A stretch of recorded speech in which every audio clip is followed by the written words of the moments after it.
This is Jamie Boyman, Longview. I am here with LISD Board President Michael Tubb, and bond election passed, and there's a lot going on with that bond election. But I wanted to maybe talk about a couple of things real quick, and one is the bus barn.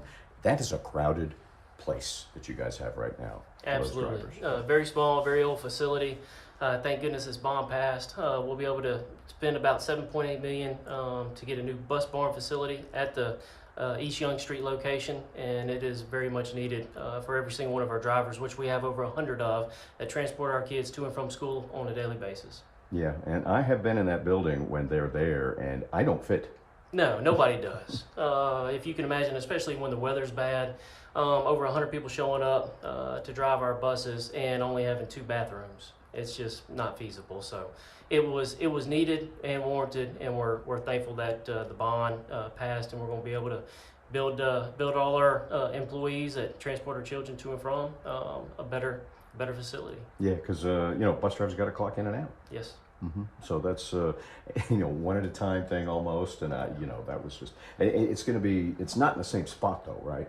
What you're looking at anyway. No, we've got a large footprint of land right there. So we're going back to the architects, engineers, and surveyors. We're going to have to see what they present, but it should be very close to that location. It's just going to utilize as much of the land that we have there as we can. Yeah. So land purchase won't be involved in this. No, not at all. Clearing, utilities, that kind of thing will be. Yes. Obviously, yeah, because it's woods up there. I think where you guys are thinking about, and then something else you're looking at: early childhood development. Absolutely. So I'm so excited about the early childhood school that we're going to build. We're looking at the old Jody McClure location, which is down on the south side of Longview. We have frontage on Estes and also Margot. And so think about down there by Komatsu. That's close to the location. But this is probably going to make the largest impact when it comes to our schools moving forward for decades to come, because my children were blessed. I was able, me and my wife were able to pay for them early childhood learning at a private school, First United Methodist Church, which is an unbelievable location, a church. Those teachers down there love on those kids, and they teach them. So basically from 6 weeks of age until they get ready to go to kindergarten or first grade, they will take them down there. But it is expensive. And we have a lot of parents. I believe our school district is 85% low socioeconomic. So we have a lot of parents that maybe work in 1 job, 2 jobs, and they cannot afford to send their kids to private school to get their early childhood education. We have children that live with grandparents or live with their aunt and uncles, and so their family's trying to make ends meet, and they might not be as blessed financially.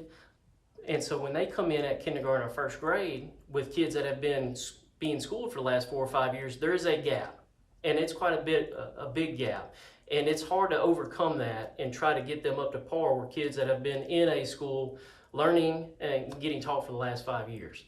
And so this will afford them the opportunity. That way we get to educate all our kids, no matter what your financial background is, to come in to LISD and be on par with everybody else. And we can try to bridge that gap, because every school in America is talking about how do we bridge that education gap. This is exactly how we do it. Getting the kids as early as we can, start educating them, getting them in that loving environment, education environment, where they have basically 4 years of prep coming up where they would not have otherwise. And that's going to be the biggest game changer moving forward to a lot of our students that would not be able to have this opportunity if it wasn't for our Longview community passing this bond, where we can build this facility, and it's put at $61.8 million. And the students of LISD are the future of the Longview community. We're investing in them now, and in return, they're going to invest in us in the future. Obviously, right now there is some early childhood development, but it probably fills up pretty quick, right?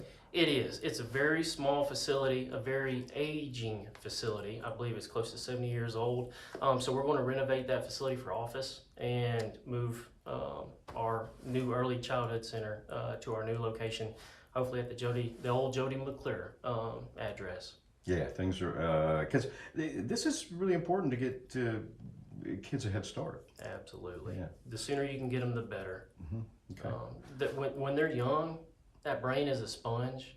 It'll soak up everything that it comes in contact with, and we want them to soak up education, learning, love, good environment to get them ready for a successful future.